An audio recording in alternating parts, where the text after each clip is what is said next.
lâu thì bối lắm chứ. Congress pa chú. Em đã phao hiện thấy việc này bộ phái xem sủng xe. Thấy biết cái này thì nè, thấy lâu lý đi lom cần xem. Thấy biết cái này rèn lâu. Lại chú vợ em về một lệ. Nụ ti có tiếng đúng người tua su. Anh chung anh người tua zo. Khi lại khi rát lần tù ôm, hay lại hi lom sa phá Việt Nam rem. Ôi, rê ru khá lâu đi lâu bộ cắt kìa.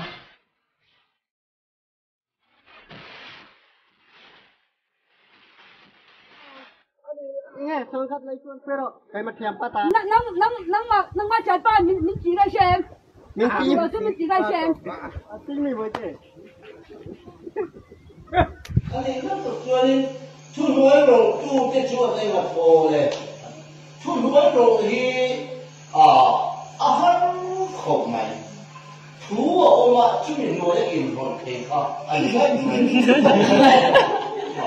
chú nuôi rồi ông gì riêng gì của anh này à chú mình chú ở đó anh nuôi á thì rồi hắnจะฆ่าพวกhắn là谁写这个没有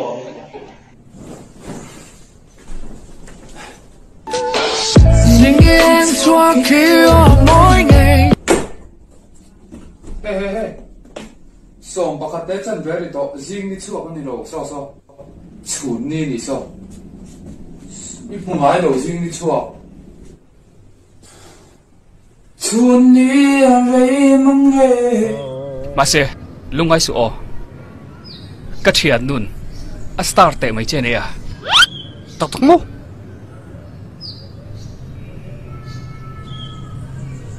Ano tell yan em?